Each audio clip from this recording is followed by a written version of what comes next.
Thank you so much for joining us today for this chapter of time-hopping hero Ethan's First Leaps. We truly appreciate you taking the time to read along with us. Just a reminder that the English subtitles for this video are accurate, and YouTube offers some fantastic tools to enhance your learning. If needed, you can use the auto-translate function to view subtitles in your preferred language, Portuguese already provided on screen. You can also slow down the video playback speed if you'd like to listen more carefully. Thanks again for spending your valuable time with us. Enjoy the story.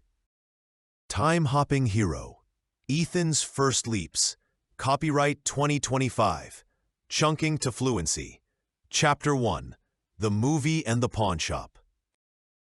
The images flickered on the screen, swirling vortexes, ancient dinosaurs, and gleaming cities of tomorrow. For 6-year-old Ethan, it was like a switch had been flipped. Before that day, his world was made up of school, his toys, and the park down the street. Now, a whole universe of possibilities had opened up. He peppered his parents with questions. Were time machines real? Could people really travel to the past? What would it be like to see a dinosaur? His parents, though loving, chuckled at his sudden obsession. "It's just a movie, sweetie," his mother would say, while his father would patiently explain the scientific impossibilities as they understood them. But Ethan wasn't convinced. The movie felt too real, too exciting to be just make-believe. One afternoon, while his mother was busy in the kitchen and his father was at work, Ethan decided to do some investigating of his own. He pulled out all the books he could find in the house, mostly picture books and simple encyclopedias. He flipped through the pages, his young eyes scanning for anything that mentioned time, machines, or strange journeys. He even studied the diagrams of clocks and gears, wondering if the secret to time travel lay hidden within their intricate workings. He imagined his own time machine. Would it be a sleek silver pod like in the movie? Or perhaps something more like a giant clock with spinning dials and flashing lights? He spent hours in his room, sketching designs on scrap paper, each more fantastical than the last. He went so far as to build miniature versions out of cardboard boxes and spare parts from old toys, much to his parents' amusement and occasional mild concern. Days turned into weeks, and Ethan's fascination didn't wane. While other children his age were playing tag or watching cartoons, Ethan was lost in thought, pondering the mysteries of the space-time continuum, a phrase he'd overheard in another science program and loved the sound of, even if he didn't fully understand it yet. He started paying extra attention in school, especially during science class. While his classmates might have been bored by lessons on gravity or the solar system, Ethan saw potential clues everywhere. Could gravity be manipulated to bend time? Were the movements of the planets somehow connected to temporal currents? His teacher, Mrs. Davis, noticed his unusual focus and encouraged his questions, though she gently steered him back to the curriculum when his theories became too imaginative. One day, while browsing the dusty shelves of the local library, a new habit he'd picked up, a book with a faded cover caught his eye. Great Inventions Through the Ages. He carefully pulled it from a shelf and sat down at a quiet table. As he flipped through the pages, filled with illustrations of steam engines and light bulbs, something else sparked his interest.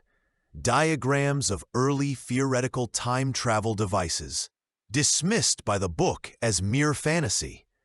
But to Ethan, they were blueprints of possibility. He traced the lines with his finger, his mind racing. These weren't sleek movie props. They were complex arrangements of gears, coils, and strange-looking energy sources. Maybe the key wasn't in something flashy, but in understanding the mechanics. This realization fueled his determination even further. The movie had planted the seed, but now Ethan was starting to cultivate the dream himself.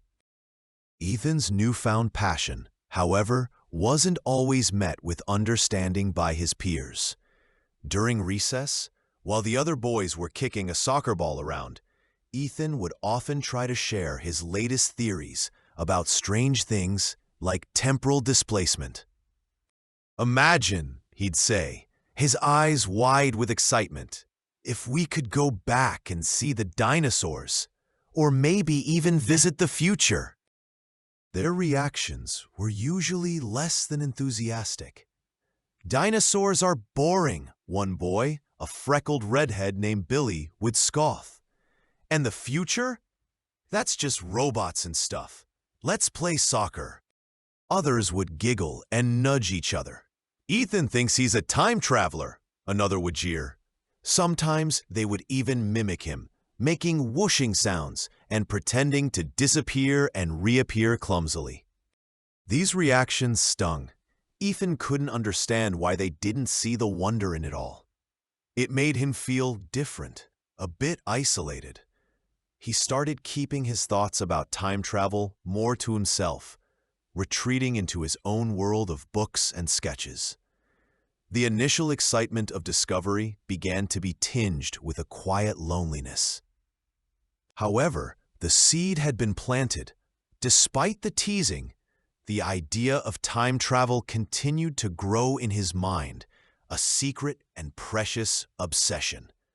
He knew, deep down, that he wasn't just imagining things. There had to be a way. As Ethan turned 8, his focus on finding a way to travel through time intensified. The theoretical diagrams he'd seen in the library book weren't enough.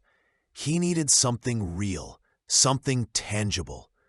He started to believe that if such a thing existed, it wouldn't be found in a textbook, but hidden away, perhaps forgotten by most.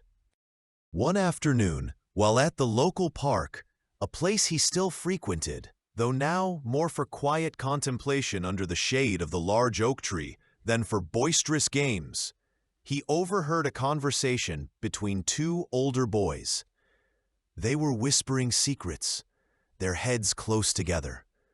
Curiosity piqued, Ethan subtly moved closer, pretending to examine a particularly interesting patch of dandelions. "And Mr. Abernathy," one of the boys was saying in a hushed tone, "he's got all sorts of weird stuff in his pawn shop. I heard he even has a secret room downstairs." "A secret room?" the other boy replied, his voice laced with intrigue. "What's in it?" "Nobody knows for sure," the first boy continued, leaning in even closer. "But my cousin said his older brother saw something like a time machine." Ethan's heart skipped a beat. A time machine? In a pawn shop? It sounded almost too unbelievable, yet a spark of intense hope ignited within him. Mr. Abernathy's pawn shop was just a few blocks away. He'd passed it countless times, never giving it a second thought. Now it held the potential for his wildest dreams. From that moment on, the pawn shop became the center of Ethan's world. He walked past it every day on his way home from school, peering into the dusty window, filled with an eclectic mix of old jewelry, musical instruments, and forgotten trinkets.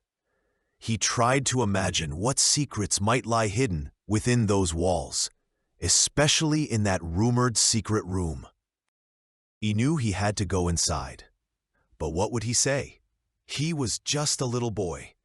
Would Mr. Abernathy even talk to him? Still, the allure of a possible time machine was too strong to ignore.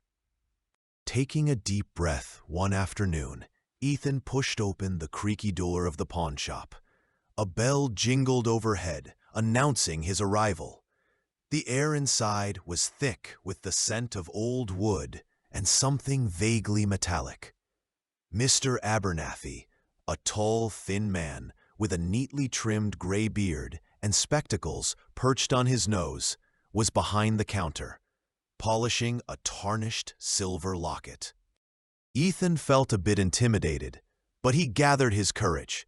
He walked slowly towards the counter, his eyes wide as he took in the various objects around him.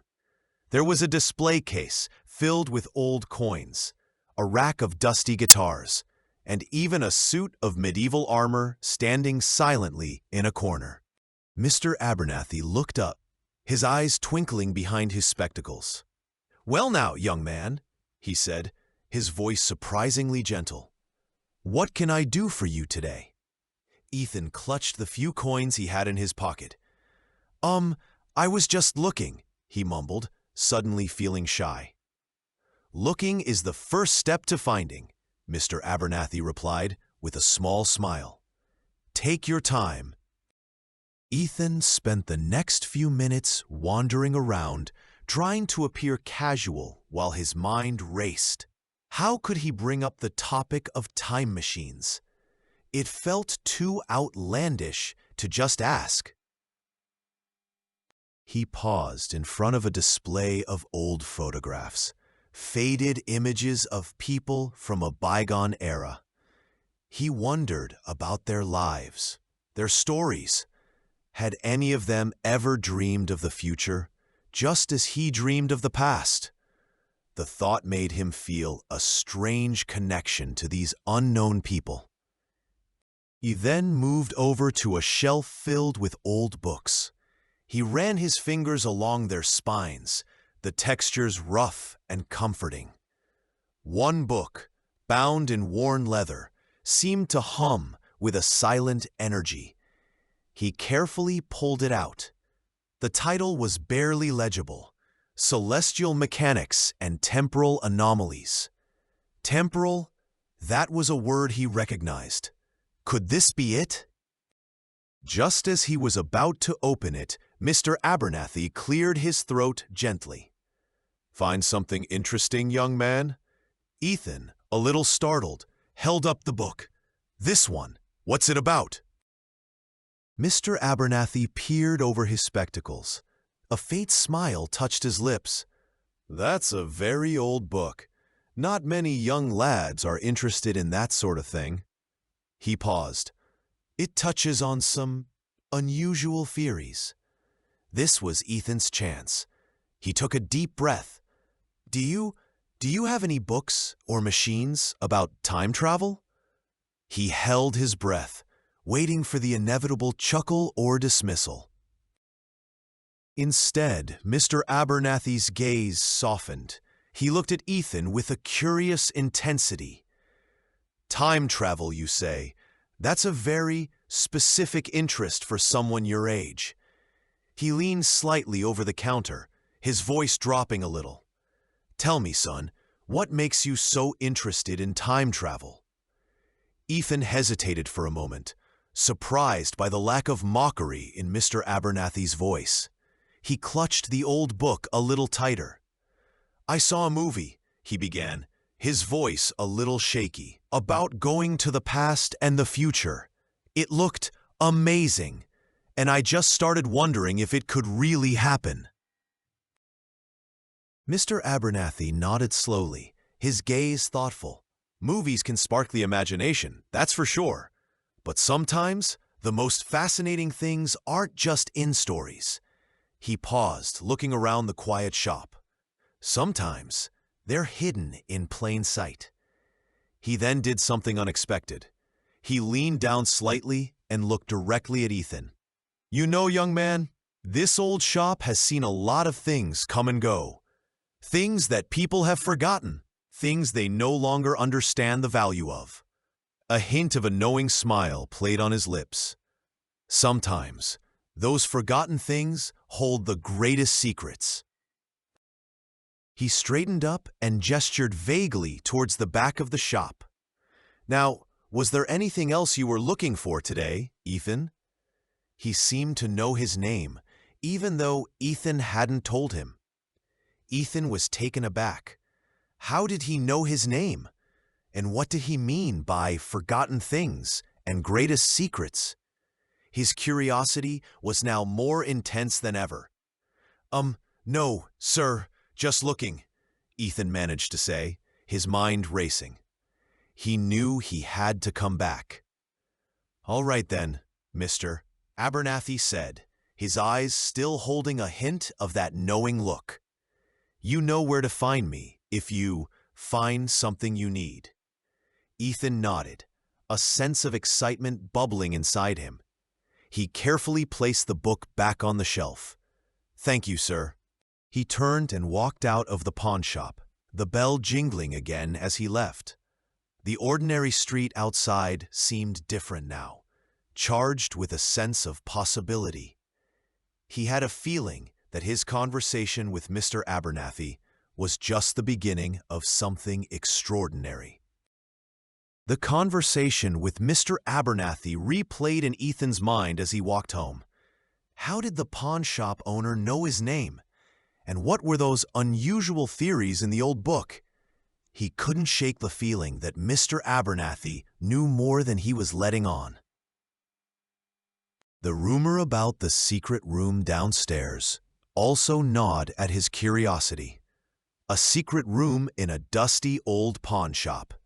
It sounded exactly like the kind of place where a forgotten time machine might be hidden. Over the next few weeks, Ethan became a regular visitor to Mr. Abernathy's pawn shop. He didn't always buy anything. Sometimes he would just browse, asking questions about different items. Mr. Abernathy always greeted him with a knowing smile and patiently answered his inquiries, whether it was about a dusty telescope or a collection of antique keys. Ethan subtly tried to steer the conversations towards anything unusual or hidden in the shop. He'd ask about locked cabinets or storage in the back. Mr. Abernathy would always have a logical explanation, never revealing anything about a secret room. One afternoon, Ethan noticed Mr. Abernathy heading towards a door at the back of the main room, a door he hadn't paid much attention to before. It looked like it just led to a storage area, but as Mr. Abernathy opened it, Ethan caught a fleeting glimpse of a staircase descending into darkness. His heart pounded. Could this be it? The entrance to the secret room? He knew he had to find a way to learn more. He needed to gain Mr. Abernathy's trust. Ethan decided that the best way to learn more was to become a helpful presence in the pawn shop.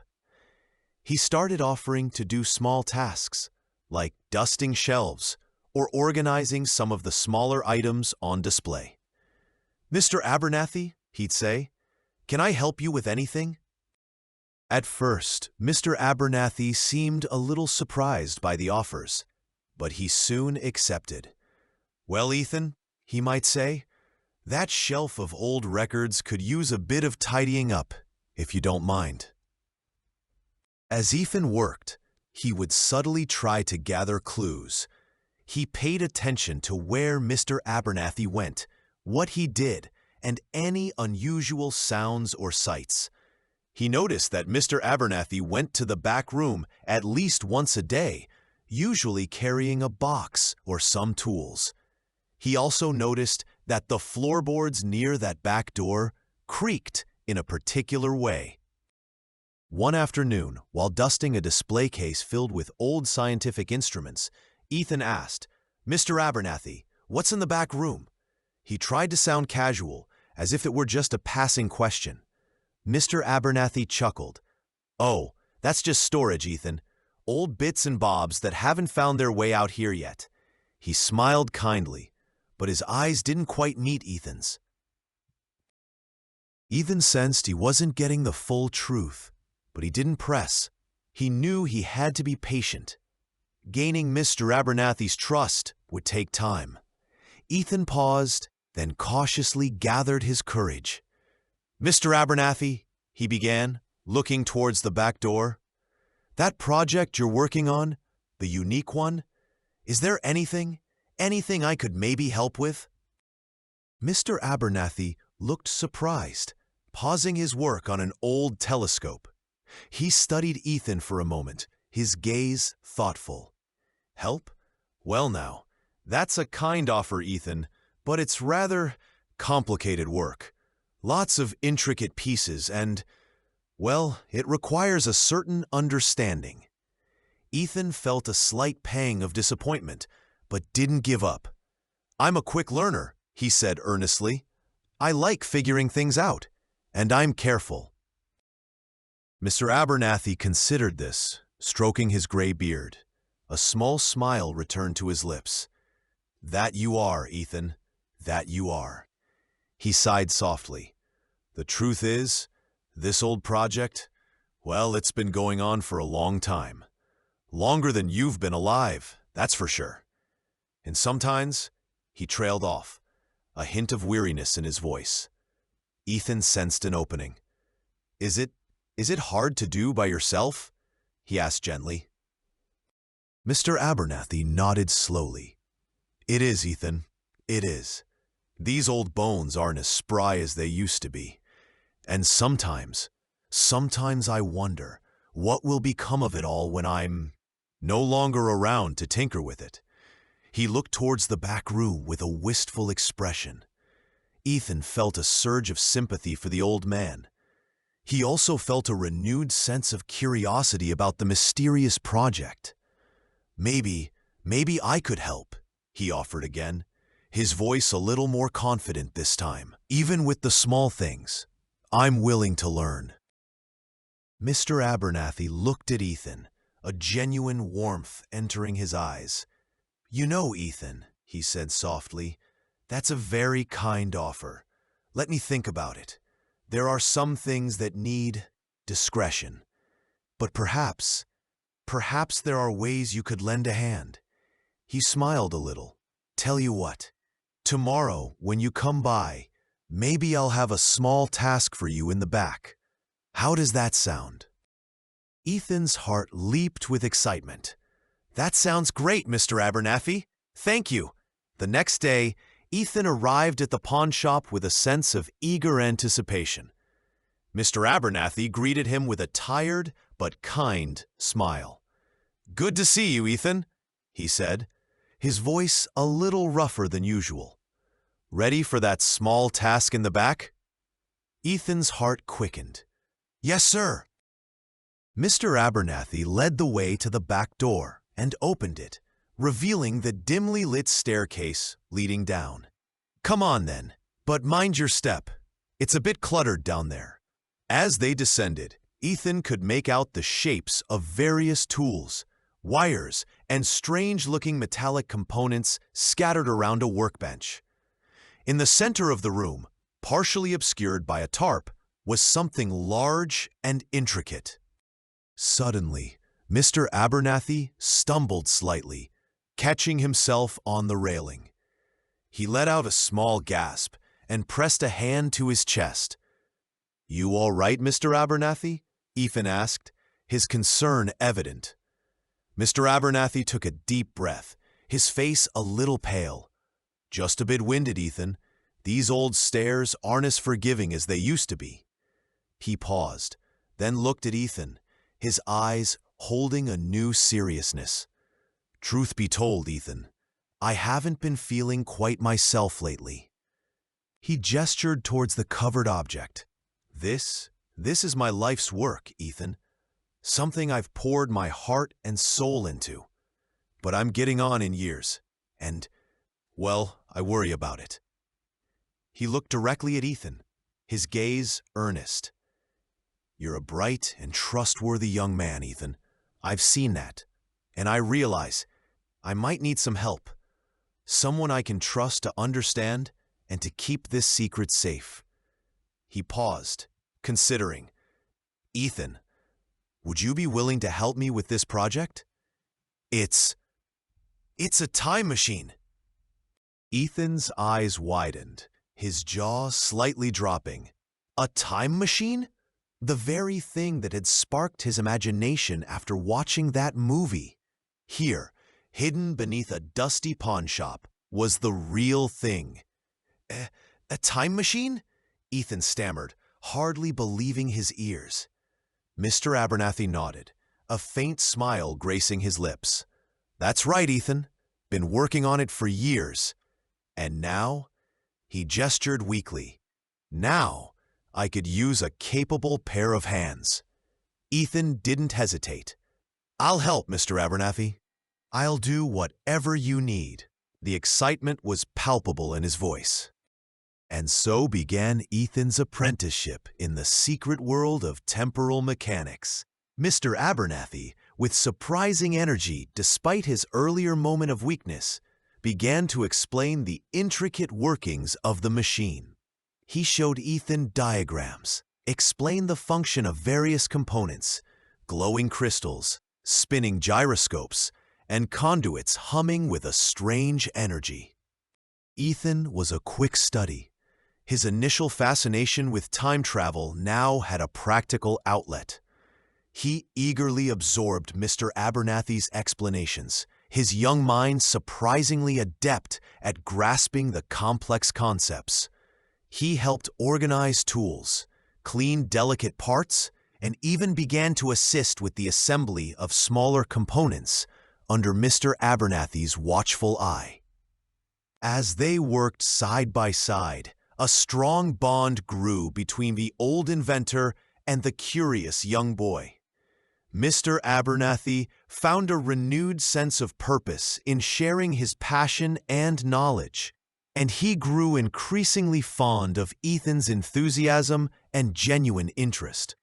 He saw in Ethan not just a helper, but a kindred spirit. Unbeknownst to Ethan, with the passing of time, Mr. Abernathy often found himself watching the boy as he meticulously worked on a delicate circuit or carefully polished a crucial component. A quiet thought would often cross his mind. Perhaps this is where it belongs someday. The idea of entrusting his life's work to this earnest and capable young man began to take root in his heart. He kept this thought private, knowing the time wasn't right to share such a profound consideration. As time passed, Ethan became an indispensable part of Mr. Abernathy's work in the hidden workshop. He learned quickly, his youthful enthusiasm matched by a surprising dexterity. Mr. Abernathy, pleased with Ethan's dedication, started paying him a small but full-time wage for his help. But one particular afternoon, Mr. Abernathy handed Ethan an envelope.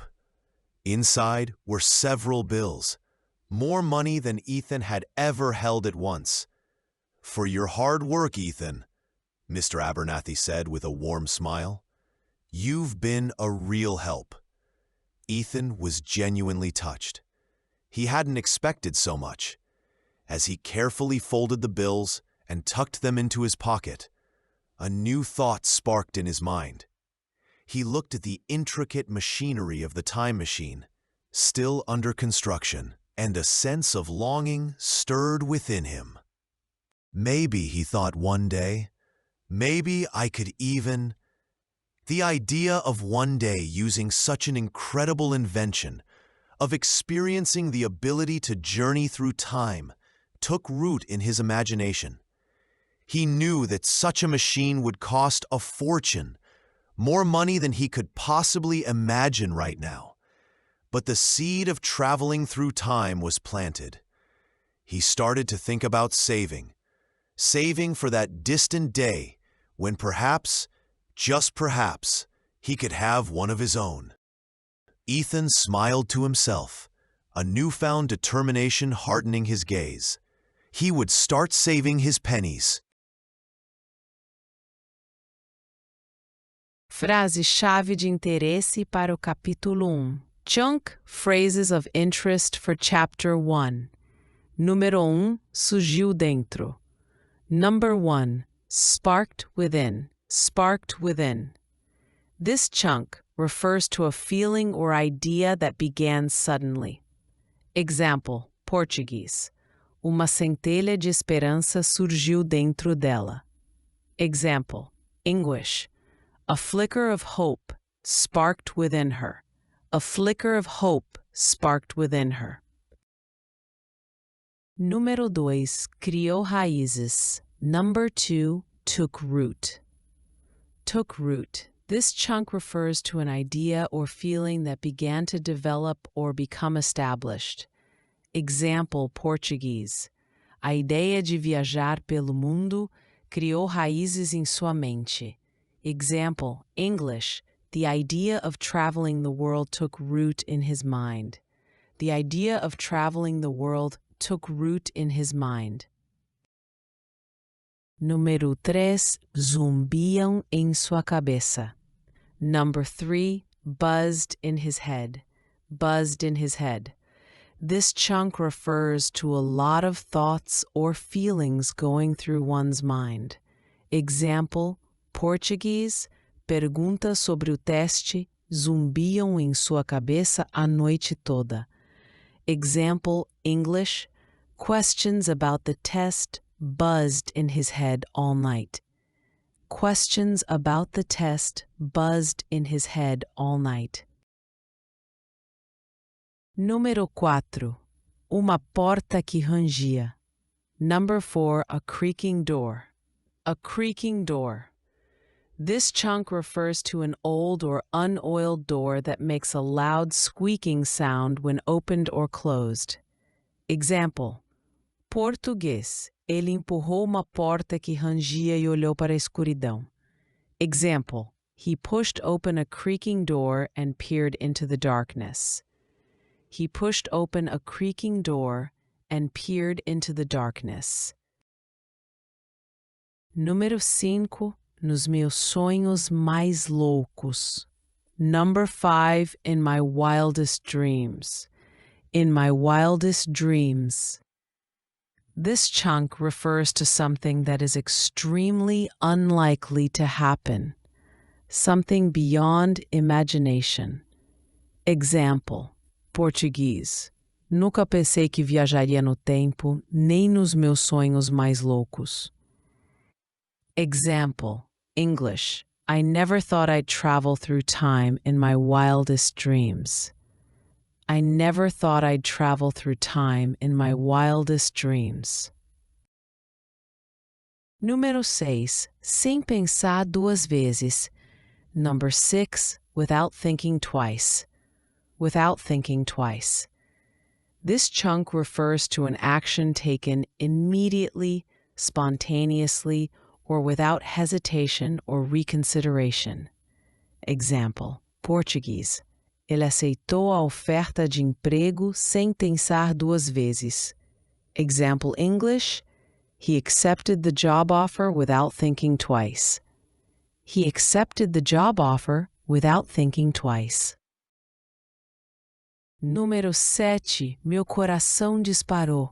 Number 7. My heart skipped a beat. My heart skipped a beat. This chunk refers to a sudden, strong emotional reaction, such as fear, excitement, or surprise. Example, Português. Quando vi a máquina, meu coração disparou. Example, English. When I saw the machine, my heart skipped a beat. When I saw the machine, my heart skipped a beat. Número 8. A casa de penhores. Number 8. The pawn shop. The pawn shop. This chunk refers to a shop where a pawnbroker lends money in exchange for items of value. Example, Português. Ele decidiu vender seu relógio antigo na casa de penhores. Example, English. He decided to sell his old watch at the pawn shop. He decided to sell his old watch at the pawn shop. Número 9. gentilmente trazê-lo de volta a. Number 9. To gently bring him back to. To gently bring him back to. This chunk refers to the act of guiding someone back to a topic or situation in a gentle way. Example Português. Ela tentou gentilmente trazê-lo de volta ao ponto principal da discussão. Example English. She tried to gently bring him back to the main point of the discussion. She tried to gently bring him back to the main point of the discussion. Número 10. O continuum espaço-tempo. Number 10. The space-time continuum. The space-time continuum. This chunk refers to the four-dimensional manifold of space and time in which all physical events occur. Example, Português. Viajar no tempo distorceria o contínuo espaço-tempo. Example, English. Traveling through time would warp the space-time continuum. Traveling through time would warp the space-time continuum. Número 11. Brincar de pega-pega. Number 11. To play tag. To play tag. This chunk refers to a common childhood game where one player chases others to touch or to tag them. Example, Português.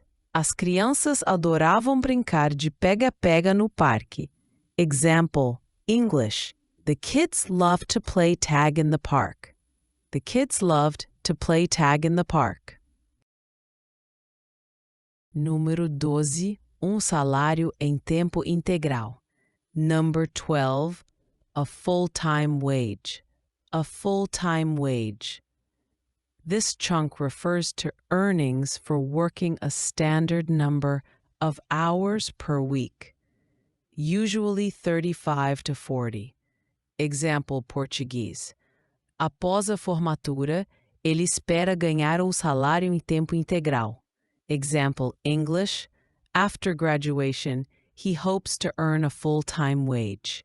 After graduation, he hopes to earn a full-time wage. Número 13. Toque de cansaço. Number 13. A hint of tiredness. A hint of tiredness. This chunk refers to a slight or subtle indication of being tired. Example, Português. Havia toque de cansaço em sua voz após a longa viagem. Example, English. There was a hint of tiredness in her voice after the long journey. There was a hint of tiredness in her voice after the long journey. Número 14. Aquele olhar de cumplicidade. Number 14. That knowing look. That knowing look. This chunk refers to an expression that conveys a shared, unspoken understanding. Example Português. Eles trocaram aquele olhar de cumplicidade do outro lado da sala. Example English. They exchanged that knowing look across the room. They exchanged that knowing look across the room. Número 15. Isso é certeza. Number 15. That's for sure. That's for sure. This chunk is used to emphasize confirmation of certainty or agreement. Example, Português. Vai ser longo dia, isso é certeza. Example, English. It's going to be a long day, that's for sure. It's going to be a long day, that's for sure. Número 16. Pouco assustado. Number 16. A little startled. A little startled. This chunk refers to a mild reaction of surprise or shock. Example. Ela ficou pouco assustada com barulho repentino. Example, English. She was a little startled by the sudden noise. She was a little startled by the sudden noise. Número 17. Encadernado em couro gasto. Number 17. Bound in worn leather. Bound in worn leather. This chunk refers to a book or object covered in old, used leather. Example, Português. Ele pegou livro velho encadernado em couro gasto. Example, English. He picked up an old book bound in worn leather. He picked up an old book bound in worn leather. Número 18. Estranho demais. Number 18. Too outlandish. Too outlandish. This chunk refers to something too unusual, bizarre, or unconventional to be believable. Example, Português. A ideia dele era estranha demais para ser levada a sério. Example, English. His idea was too outlandish to be taken seriously. His idea was too outlandish to be taken seriously. Número 19. Trazer à tona o assunto. Number 19. To bring up the subject. To bring up the subject. This chunk refers to the act of introducing a topic into a conversation. Example, Português. Decidi trazer à tona o assunto do seu novo projeto. Example, English. I decided to bring up the subject of his new project. I decided to bring up the subject of his new project. Número 20. A janela empoeirada da oficina. Number 20. The dusty shop window. The dusty shop window. This chunk refers to a dusty, neglected shop window. Example, Português. Ele olhou através da janela empoeirada da oficina para as antiguidades lá dentro. Example, English. He peered through the dusty shop window at the antiques inside. He peered through the dusty shop window at the antiques inside. We hope that by listening to the story and reviewing the chunk phrases of interest, you've had a chance to increase your English vocabulary in an enjoyable way. If you enjoyed this chapter and want to continue your journey with Ethan and his time-hopping adventures, please subscribe to the Chunking to Fluency channel. We'd love to hear your thoughts in the comments below. Feel free to share this video with anyone who might enjoy it or is learning English. And don't forget to give it a like. Finally, if you hit the notification bell icon, you'll be sure to know when the next chapter of time-hopping hero Ethan's First Leaps is released. Thanks again for listening, and we look forward to sharing more stories with you soon. Be blessed.